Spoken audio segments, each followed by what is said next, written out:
Good morning everyone, মৌসুমী লাইফস্টাইলে আরও একটি ব্লগে তোমাদের স্বাগত। আর এখন সকাল 10:30 বাজে। এখন থেকে আমি আমার ব্লগটা স্টার্ট করছি। তো বুঝতেই পারছো আমার স্নান টান হয়ে গেছে, আর মা আমার তোমাদের দাদাও বেরিয়ে গেছে। সকালবেলা উঠে আগে বাসি কাজকর্ম সারলাম, বুঝতেই পারছো সব গোছানো, স্নান হয়ে গেছে, যে জামা কাপড়গুলোও ধুয়ে নিয়েছি। এবার আগে সকালে উঠে টিফিন করলাম, চা করলাম।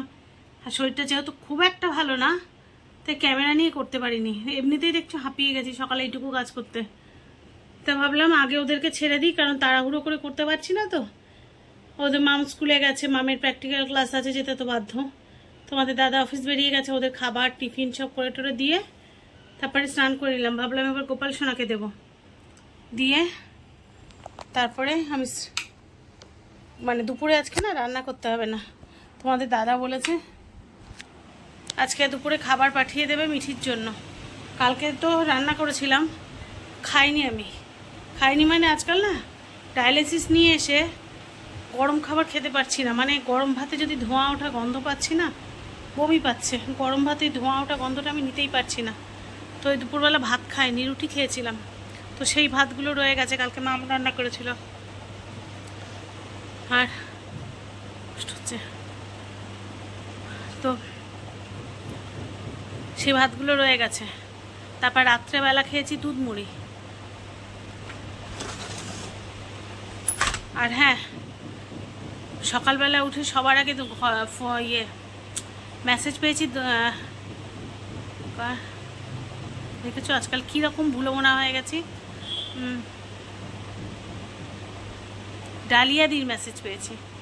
ডালিয়াদি কালকে যে ভিডিও পোস্ট করিনি, খুব টেনশন করছে, বলছে দাদা বা মামকে দিয়ে একটা অন্তত আপডেট দিতে। ঠিকই বলেছো দিদি, ভুল হয়ে গেছে। আর হ্যাঁ, আজকে একটা ভিডিও পেয়ে যাবে, সেটা হচ্ছে পরশু দিনের ভিডিও। কালকে সারাদিন কোনো ভিডিও করতে পারিনি, এমনকি পরশু দিনের ভিডিওটা যে তোমাদেরকে এডিট করে আপলোড করবো সে ক্ষমতাও আমার ছিল না। কালকে ডায়ালিসিস নিতে গিয়ে খুব অসুস্থ হয়ে পড়েছিলাম, কিন্তু পরশু দিনের ভিডিওটা রেডি করা ছিল, সেই ভিডিওটাই তোমাদের আজকে আমি পোস্ট করে দেবো। তার কালকের দিনে কোনো ভিডিও করিও নি, আর সেটা তো পোস্ট করার কোনো ব্যাপারই নেই। সেই জন্য একটা দিন গ্যাপ গেছে। আজকে ভিডিও আবার শুরু করলাম, দেখি কতদূর কি টানতে পারি। আমি না এইটুকু কথা বলছি, আমার গা হাত পায়ে ঠকটা ঠকটা করে কাঁপছে। তাই তোমাদের দাদা বললো কি, তোমাকে আর রান্না করতে হবে না, আমি মিঠির খাবার পাঠিয়ে দেবো। আর আমার তো ভাত আছে, তাই ভাবছি আমার জন্য ভাতটা একটু ভেজে টেজে যা হোক করে নেব, অথবা ব্রেড অমলেট খেয়ে নেবো। আমার একা তো কোনো ব্যাপার না, সকালে তো ওদের টিফিন করে দিয়েছি, ওরা খেয়ে দিয়ে বেরিয়েছে। তো মাম মিঠির খাবার যদি পাঠিয়ে দেয়, মাম স্কুল থেকে এসে খাবে আর মিঠি দুপুরে খাবে, যদি পাঠিয়ে দেয় তাহলে তো আর আমার কোনো টেনশন নেই। সেই জন্য রান্নাবান্না করবো না। তবে ফ্রিজে অনেকটা ক্রিম জমেছে, ইচ্ছা আছে একটু ঘি বানাবো, কারণ আগের বার যে ঘিটা 2 বোতল বানিয়েছিলাম শেষ হয়ে গেছে। তবে সবই ভাবনা, কতটা করতে পারবো আমি জানি না, চেষ্টা করব। আর হ্যাঁ, ফোনে একটুও চার্জ নেই, যেহেতু ভিডিও এডিট করতে হবে, আপলোড করতে হবে। তো সেই জন্য ফোনটা এখন চার্জে বসিয়ে যাব ছাদে, গিয়ে পুজোটা করে আসি। কারণ ওরা তো সকাল সকাল করে উঠতে পারেনি। তবে তোমাদের দাদা বলেছে আমার ঠাকুর ঘরে বাসন মেজে ঠাকুর ঘর পরিষ্কার করে মুছে টুছে গুছিয়ে দিয়ে গেছে। আমি যাই, গিয়ে একটু পুজো টুজোগুলো দিয়ে নিয়ে তারপরে এসে তারপরে তোমাদের সাথে আবার কথা বলছি। আমার না এত ভালো লাগে, আমি যখন একদিন ভিডিও পোস্ট করি না, আমার বন্ধুরা না অবাক হয়ে যাও যে আমি কেন ভিডিও পোস্ট করছি না। টেনশান করো, বলো মাম বা দাদাকে দিয়ে একটু আপডেট দিতে। আমি জানি আসলে কি, মাম দাদা কালকে দুজনেই ব্যস্ত ছিল। দাদা যদিও আমি অসুস্থ ছিলাম বলে ওয়ার্ক ফ্রম হোম করেছে, কিন্তু ওয়ার্ক ফ্রম হোম হলেও তো কাজ করতে হয় না। কালকে একটুও মুখ তোলার সময় পায়নি ল্যাপটপ থেকে, যে সে যে 5 মিনিট নিশ্চিন্তে একটা ভিডিও করবে সে ক্ষমতাটা সেই সময়টা ছিল না। তার মধ্যে আমি কালকে সারাদিন শুয়ে কাটিয়েছি, সারাদিন। যে মিঠির পরীক্ষা চলছে, ওকে যে একটু পড়াবো সেটাও পারিনি। তো আজ সকালবেলা উঠেছি, এমনি ঠিক আছি, কিন্তু একটু গা হাত পা থরথর করে কাঁপছে। বোঝোই তো দুর্বলতা, কিছু করার নেই। কাল প্রথম দিন যেদিন আমার 2খানা ডেক্সট্রস দিতে হয়েছে। এতদিন অবধিও সুগার প্রেশার ফল করলে একটা ডেক্সট্রস দিলে হয়ে যাচ্ছিল। কালকে প্রথমে সুগার ফল করলো, সুগার প্রেশার দুটোই। তো সুগার ছিল 92, তারপরে একটা ডেক্সট্রস দিল। তারপরেও আমি দেখছি 15-20 মিনিট হয়ে গেছে, আমি ঠিক আর হচ্ছে না, শরীর খুব খারাপ লাগছে। আমি ওদেরকে বলছি আমার তো শরীর ঠিক হচ্ছে না, আমার তো অন্যদিন 10 মিনিট 15 মিনিটে ঠিক হয়ে যায়, স্টেবল হয়ে যায়। আবার সুগার টেস্ট করলো, ডেক্সট্রস দিয়েও তারপরেও মাত্র 105 উঠেছে। আবার একটা রেক্সট্রস দিতে হলো। এই 10 মাস ডায়ালিসিস নিচ্ছি, কাল প্রথম দিন যেদিন দুটো রেক্সট্রস নিতে হলো। তারপরেও বমি করেছি। যাই হোক, সেসব বাতা, ভাল লাগে না শরীর খারাপের কথা বলতে। তো সেই জন্য আর আমি চেষ্টাও করিনি। বাড়ি ফিরে এসে জাস্ট স্নান করেছি, শুয়ে পড়েছি। মাঝখানে উঠে একটু খেয়েছি, আবার শুয়েছি। এই করে করে দিনটা কাটিয়েছি। যখন শরীরটা বেশি খারাপ লাগে একটু রেস্ট নিয়ে শরীরটা ভালো করার চেষ্টা করি। কালকেও সেরকমই করেছি। ওই জন্য ভিডিও এডিটেরও চেষ্টা করিনি, নিজে ভিডিও বানানোরও চেষ্টা করিনি। তাই সকালবেলা উঠে ভাবলাম চলো আজকে অন্তত ভিডিও করা শুরু করি, কারণ আমারও না তোমাদের সাথে ইন্টারাকশান না করলে ভালো লাগে না। সকালে উঠেই ডালিয়াদির মেসেজটা প্রথমে পেলাম, তো ভাবলাম না ভিডিওটা আজকে অন্তত করা উচিত, কারণ আমার জন্য কেউ অপেক্ষা করে, এটা ভাবতেই ভালো লাগে। তো চলো ফোনটা চার্জে বসিয়ে দিই, ঝটপট বসিয়ে ঠাকুর ঘরে যাই, আর ওপরে ছাদে জামা কাপড়গুলো মেলে পুজো টুজো করে নেবে, তারপরে তোমাদের সাথে আবার কথা বলছি। পুজো টুজো করে চলে এলাম। দেখো ঘেমে ছাদে আরও গরম লাগছে। ঘেমে নেই একসাথে, ঠাকুর নামাইনি এখনও, ঠাকুর নামাবো। এসে ভাবলাম 10 মিনিট বসি। ওদিকে মিঠি বসেছে পড়তে।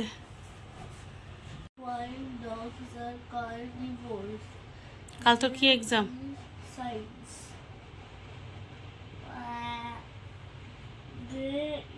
কাল মিঠি সায়েন্স এক্সাম।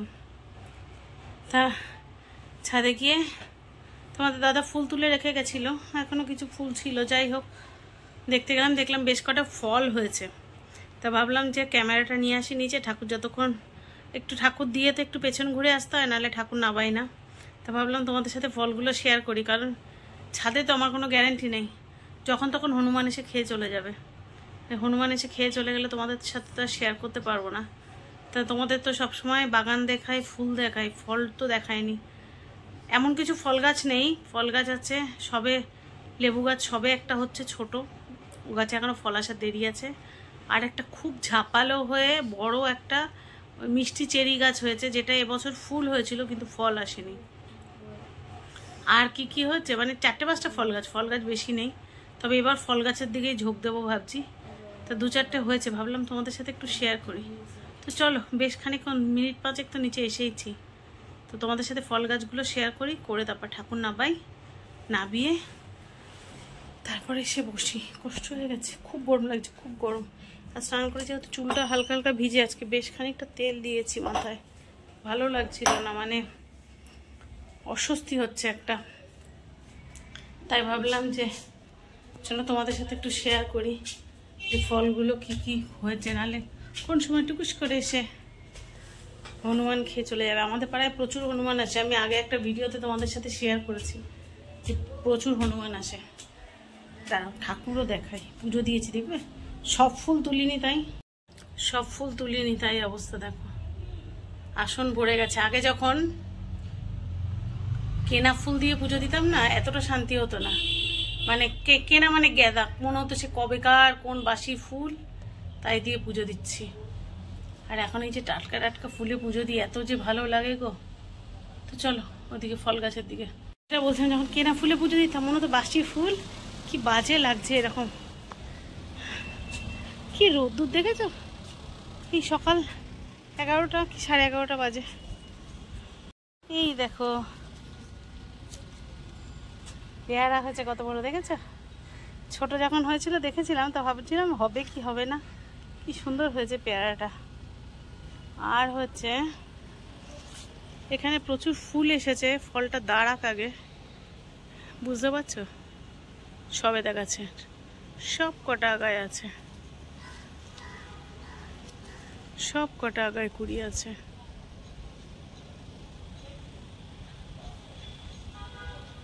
সব। আর হয়েছে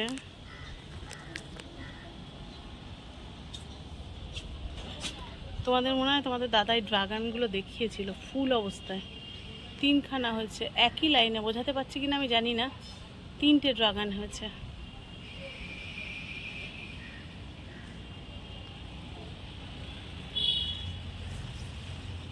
দাঁড়াও,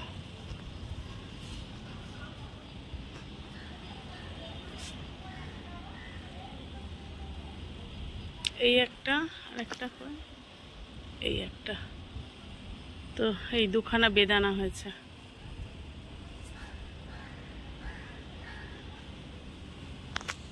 তো এই ফল হয়েছে, এখনো জানি না মানে খেতে পারবো কিনা, হয়তো হনুমানের পেটেই যাবে, তাই তোমাদের সাথে আগে শেয়ার করলাম। আর তোমাদের বলছিলাম না একটা মিষ্টি চেরি গাছ আছে, বিশাল বড় হয়েছে। এই দেখো এই গাছটা কত বড় হয়েছে আর কত সুন্দর হয়েছে, প্রচুর, পুরো ঝাঁপালো হয়ে গেছে। এই গাছটা এবছর ফুল হয়েছিল কিন্তু ফল হলো না, প্রচুর বড়, এটা প্রচুর বড়। দেখা যাক, সামনে বছর আশা করি হবে। তো চলো ঠাকুর নামিয়ে নিই, ঠাকুরের বাসন মাজবো, ঠাকুর ঘর মুছবো, তারপর নিচে যাব, গিয়ে মিঠিকে পড়াবো, তবে গিয়ে দুপুরে খাওয়া দাওয়ার ব্যবস্থা। চলো কাজগুলো সেরে নিই ঝটপট। তো ছাদের রোদ্রে ঘেমে নিয়ে স্নান করে ফিরে এলাম, আবার স্নান করলাম। এত ঘেমে গেছিলাম, গরম লাগছিল, ভাবছি আবার যদি প্রেশারটা হাই হয়ে যায়। স্নান করলাম, এই যে, আর এটা স্পেশাল আমার মাথার উপরে দিয়ে বসেছিলাম ভিজা গামছা, ভীষণ গরম লাগছে আর অস্বস্তি হচ্ছে। এবার মিঠিকে নিয়ে যাব বাইরের ঘরে, প্রথমে একটু এই ঘরটায় বসে নিলাম যে ঠান্ডা হয়ে যাব, হয়ে বাইরের ঘরে যাব, ওকে গিয়ে এখন লেবুর রস দেব, আর ওখানে বসে পড়াবো, আর খাবার দাবার দেখা যাক কি পাঠায়, সে বুঝে খাবারের ব্যবস্থা করি। তার আগে চলো ওকে একটু পড়িয়ে টরিয়ে নিই, তারপরে আবার ফেরত আসছি। ওকে লেবুর রস খাওয়াবো, খাইয়ে পড়াবো, পড়িয়ে তারপর ফেরত আসছি।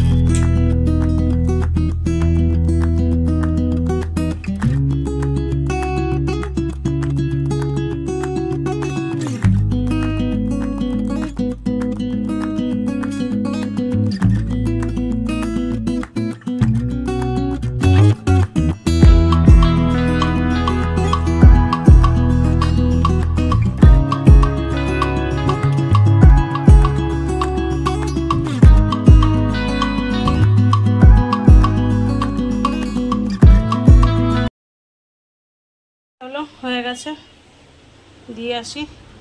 দুটো লেবুতে কোনটুকু জুস?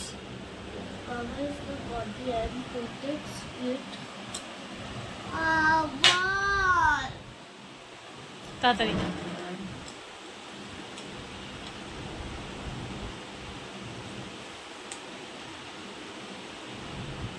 তো মিঠিকে পড়াচ্ছিলাম, পড়িয়ে টড়িয়ে উঠলাম, উঠে মিঠি গেল স্নানে। আর দেখছি তোমাদের দাদা একজনকে দিয়ে খাবার পাঠিয়েছে, ওদের যে ক্যান্টিনের লোক আছে তাকে দিয়ে দেখছি মিঠির খাবার পাঠিয়েছে। তারা যে মিঠির জন্য খাবার চলে এসেছে, মিঠি নয় ওদের দুই বোনেরই হয়ে যাবে। আর আমি আমার যে ভাত আছে এটা ভেজে নেব, আমার হয়ে যাবে। একটু পেঁয়াজ, ডিম, এসব লঙ্কা কুচি দিয়ে ভাতটা ভেজে নেব। তো এর মধ্যে মাঝখানে ওকে পড়াতে পড়াতে ভিডিও পোস্ট করছিলাম, পোস্ট করার পরে ওকে পড়াচ্ছিলাম, পড়ে উঠে এবার ও স্নানে গেল, আমি বসে বসে কমেন্টস করছিলাম। তো কালকে আমি যে ভিডিও পোস্ট করিনি, সকালবেলা উঠে তো ডালিয়াদির মেসেজ প্রথমেই পেয়েছি, আর এখন তোমাদের কমেন্টসে ভরে গেছে, সবাই টেনশন করেছো কালকে আমার জন্য। তো সবার জন্য বলি, আমি আজকে যে মানে ব্লগটা পোস্ট করলাম সেটা কিন্তু কালকের ব্লগ ছিল না, সেটা পরশুর ব্লগ ছিল। কালকের ব্লগটা কালকে আমি করিনি ব্লগ, খুব মানে শরীরটা খারাপ ছিল, তো সেইটা তোমরা পাওনি। আমি শরীর খারাপের মধ্যে ব্লগ করতে চাইনি, ভালো লাগেনি, ওই অসুস্থতা দেখাতে ইচ্ছা করেনি। পরশু দিনের ব্লগটা পোস্ট করলাম। আর আমাকে মৌসুমি সান্যাল দি, তারপরে মমতা দি, ইত্যাদি,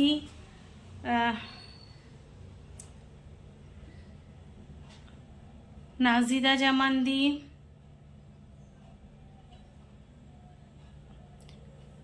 আরও অনেকে প্রচুর, এছাড়া ইউজার আইডি কিছু আছে, তারপরে দোলা দি, সবাই লিখেছো যে কালকে আমি ব্লগ পোস্ট করিনি, তোমরা সবাই টেনশানে ছিলে, বারবার আমার চ্যানেলটা ভিজিট করেছো যে আমি মানে পোস্ট করেছি কিনা ব্লগ, তো তোমরা ব্লগ পাওনি, টেনশান করছিলে। আমি আসলে দিতে চাইনি, অসুস্থতার ব্লগ ভালো লাগেনি দিতে, তাই দেইনি।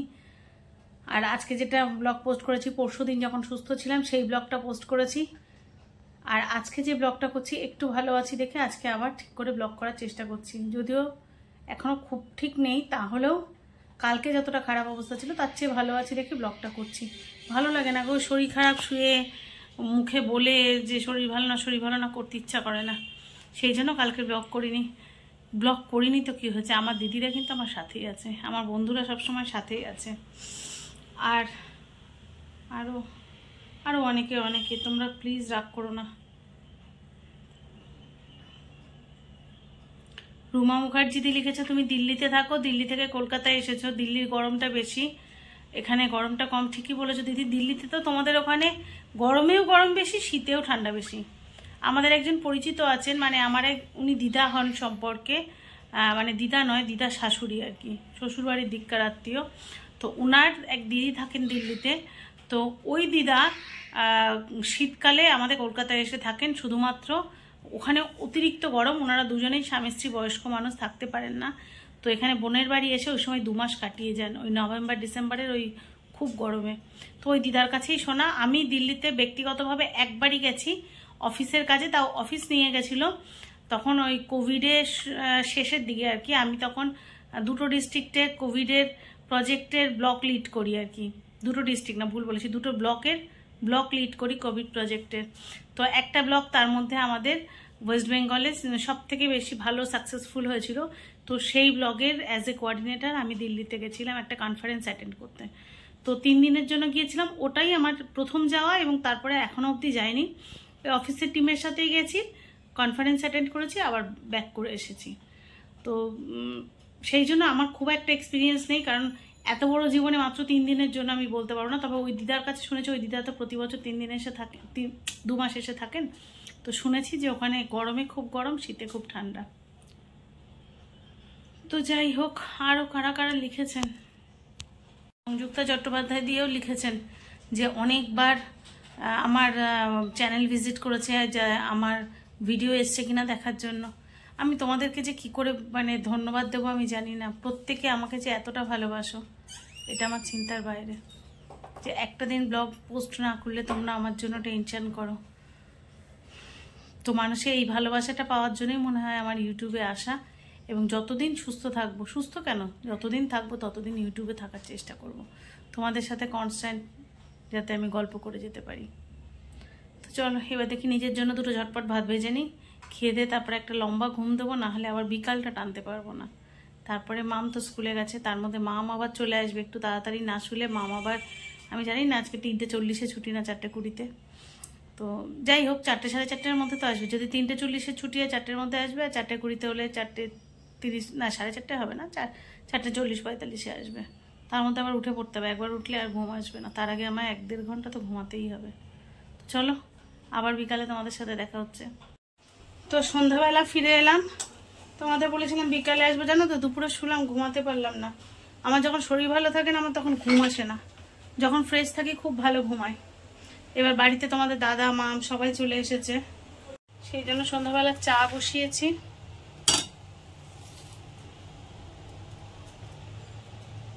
আর এখানে সেই যে ক্রিম, আজকে না একটু ক্রিমটা কম হয়েছে, ওই 1 কৌটো ছিল, সে ক্রিমটা জালে বসিয়েছি। তোমাদের তো আগে দেখিয়েছি আমি এই ঘিটা কি করে বানাই। ভেবেছিলাম আজকে আর বানানো হবে না, কিন্তু না বানালে না, ঘি নেই, আর মিঠির যেহেতু মুখে প্রবলেম হচ্ছে তো খাবারের, তো ঘিটা না করলে মিঠি খেতে পাচ্ছে না, সেই জন্য ভাবলাম যে চলো করেই ফেলি। কারণ ও ভাত ওই ঘি সেদ্ধ এগুলো দিয়ে একটু গলা গলা ভাত খাচ্ছে। এবার ঘিটা শেষ হয়ে গেছে পরশুদিন, এবার মিঠির ঘি বাটার ছাড়া চলে না, ও সবসময় ঘি লাগে, বাটার লাগে, সেই জন্য আমি তাড়াতাড়ি করে ঘিটা বসিয়ে দিলাম, যে আমার যাই খারাপ লাগুক ওর কাজটা আগে করতে হবে বলো।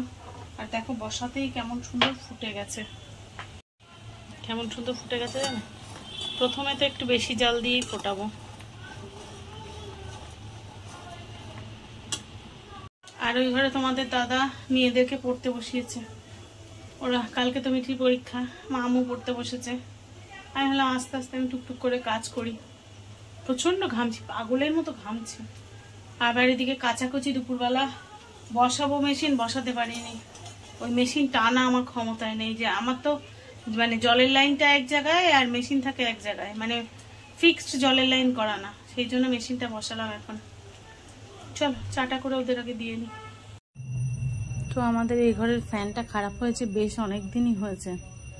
একবার ঠিক করলাম, কি যেন বিয়ারিং বিয়ারিং ফিয়ারিং কী সব যেন নষ্ট হয়ে গেছিলো। যাই হোক, সেটা ওই দেখো নষ্ট ফ্যানটা, তারপরেও আবার খারাপ হয়ে গেছে। তাই দেখে ভাবলাম চলো চেঞ্জ করে দিই। তো এই একটা নতুন ফ্যান লাগানো হলো। আর এই ভাই আমাদের বাড়ি যত ইলেকট্রিকের কাজ এই করে, ও আসার সময় পাচ্ছিল না বলে একটু দেরিও হয়েছে। আর যে ঘিটা করছিলাম না, দেখো আজকে অল্পই ঘি হয়েছে, ওই 1 বাটি, ওই জন্য আজকে একটাই শিশি এনেছে, এটাতে আগে ছিল তার মধ্যেই ঢেলে নেব। তো 1 বাটি ঘি হয়েছে, সেটাও কম না। যবে থেকে আমরা এই দুধটা নিচ্ছি আমাদের কিন্তু ঘি কেনা আর লাগে না। আর এত ভালো হয়েছে না, মানে সারা বাড়িতে স্মেল হয়ে গেছে যে ঘিটা বানালাম। দেখো পুরো 1 বোতল হয়েছে, একদম কাটায় কাটায়। যাই হোক, এটা শেষ হতে হতে আবার বেশ কিছুটা জমে যাবে, তাতেই আমাদের হয়ে যায়। খায় তো বাচ্চারা দুজন, আর তো আমাদের খাওয়া হয় না। ওদের দুজনে হলে, আর বিশেষত মানে মামের স্কুলে যাওয়ার সময়, আর মিঠি হয়তো কোনোদিন রাত্রেবেলা খায়, বা মা মিঠিও ভোরবেলা স্কুলে যায়, ওই হয়ে যায়, যা হয় হয়ে যায়। তো এই 1 বাটি সরি 1 আর কি শিশি হয়েছে। আর এই দেখো কালারটা দেখেছো কি সুন্দর এসেছে, পুরো গাওয়া ঘি। তো ওটা ঠিক হয়েছে। আর আমাদের এই স্ট্যান্ড ফ্যানটাও একটু প্রবলেম করছিল, সেটা একটু অয়েলিং করা হলো। মানে এমন কিছু না, যাই হোক একটু কেমন আওয়াজ হচ্ছিল বলে এটা একটু অয়েলিং করা হলো। তো কাজ শেষ। আর এদিকে জানো এখন রাত কত বাজে? এখন প্রচুর রাত হয়ে গেছে। এই কাজ শেষ হতে হতে আসলে ওই ভাই কাজটা ছেড়ে তারপরে এসছে, তো এই দেখো 11টা বাজে। চলো আজকের ভিডিওটা এখানেই শেষ করি। সবাই যে যেখানে আছো ভালো থেকে সুস্থ